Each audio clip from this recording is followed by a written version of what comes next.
Sam, thank you for joining us. First off, I'd really like to start off by asking you what motivated you to get into the oil and gas industry and what keeps you here?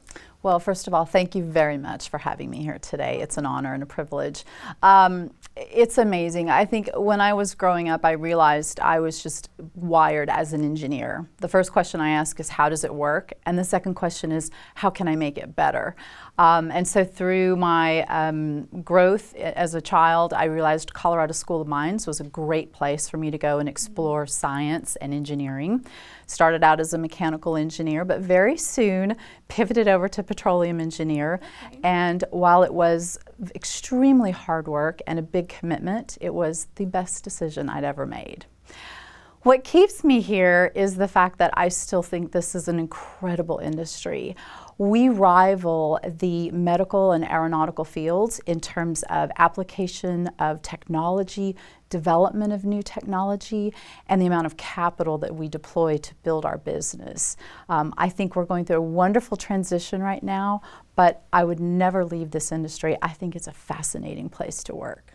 And Sam, a lot of positives are coming, like you mentioned, but can you look back on your career and talk to us about any challenge or risk that you remember taking as a woman in the industry? How was that like? What was that like for you? I've never thought of being a woman as a challenge in our industry.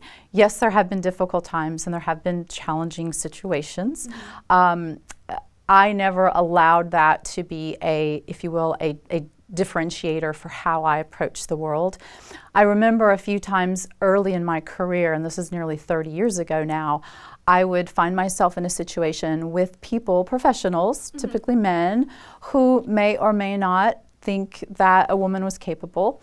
And what I decided early on was I wasn't going to focus on that. I wasn't going to try to change that. I was going to focus on places where I could be successful and places where I could have a positive impact. And so I just applied my energy and my focus elsewhere and just never let those become obstacles for me. Sam, what are some of the things that you've noticed have evolved as far as women in the industry? Well, I think about some of my first years in the oil and gas business. Petroleum engineer, working for an oil and gas company. I had responsibilities for offshore oil and gas fields, and that meant drilling wells. The engineer has to go offshore and sit on the well while we drill, and during all of my trips offshore, first of all, I would jump on a helicopter. Not very many 23 and 24-year-old young ladies are jumping on helicopters with steel-toed boots and hard hats and heading offshore, which was great. But then when I got offshore, there I was on this steel city in the middle of the Gulf of Mexico, and these unique situations had been just designed for men. And so when I would show up, there were no separate accommodations, like not a separate bedroom and not a separate bathroom for a woman with privacy. Wow. And so what they would do is they would have me sleep in the hospital or the medic facility where there was a locking door to the bedroom and then there was a private bathroom. Otherwise, I would have been sharing with 7 other guys on a 12 and 12 shift. Wow. So I know our business has changed so much. I know it's been a long time since that situation happened. It was not scary or challenging to me, but it was a unique experience that I take for granted that not a lot of women would have appreciated that or had an opportunity to do that in today's world. Do you have advice for younger professionals, younger women, but and men as well, in the industry maybe trying to find their place? Yeah, well, I'm old, so I love giving advice. All old people love giving advice to young people. Always will. I think what I would say is do what you know is right, and I'll even qualify that and say, do what is right for you throughout your career. You will look back on your life and your professional decisions and your personal life, and you will realize that when you make a decision that was the right one for you, the outcome will be the right one for you as well. And don't ever be forced or feel like you're obligated to do something that wasn't right for you, and always look for those opportunities. Along those same lines, how important do you think mentors are for those in the industry? Mentorship is a really important part of life, right? Whether they're mentors in your personal life or your professional life. And I think the crazy thing about mentorship is in industry and professionally, we always think of it very formally. Mm-hmm. I think the challenge for younger folks would really be more to find mentorship in every relationship that you have. You may have relationships and mentors that are with you for 10 to 20 years. You may meet someone on an airplane who gives you a piece of advice and it's relative to you in that time in your career or in your personal life. And so I think mentorship is more about your attitude to learn from others and engage with others. One of the things I realized when I started thinking about being in this industry for nearly 30 years is I had only one female mentor, and that was 34 years ago. Ramona Graves at the Colorado School of Mines inspired me to change my degree from mechanical to petroleum. And she knew I had the capabilities, she knew I could do the job, and she challenged me to do that. Beyond that, I wasn't able to keep day-to-day touch with Ramona, but I was able to learn through other professional relationships on how to challenge myself and how to go to that next level.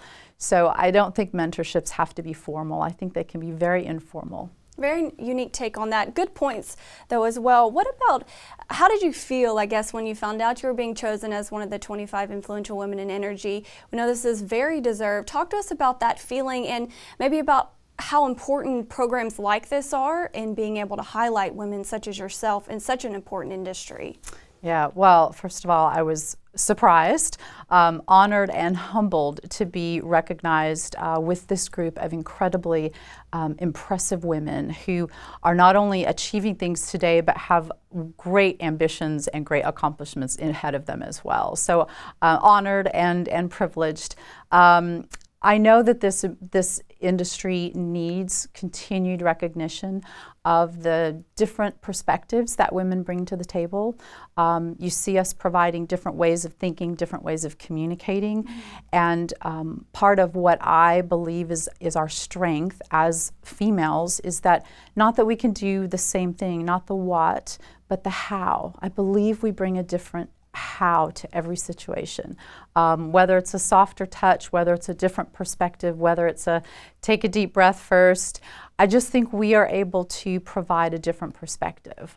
So for me, this is a really important program to show young women that you have more than just your professional, intellectual capabilities, but you also have your style. And I think no one should forget that that's an important part of what they bring to a table. Looking on your career, what has been a significant milestone so far for you, looking back? Yes, it's interesting. I very rarely sit and think about my career as you ask for this question about a milestone.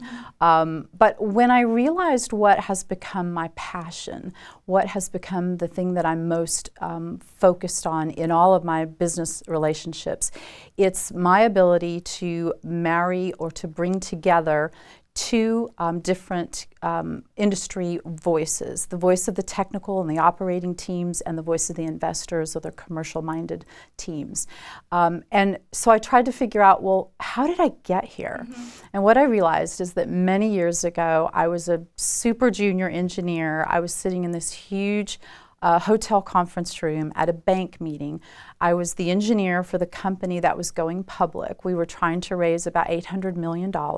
So there were banks in there were institutional investors, there were retail investors, and we were presenting the assets of the company.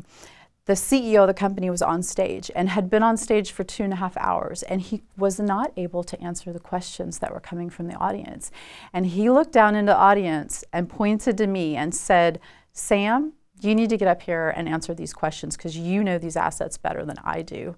Wow. And all of a sudden, I realized I had an opportunity to bring to the table my technical capabilities, but also to communicate to the investor community.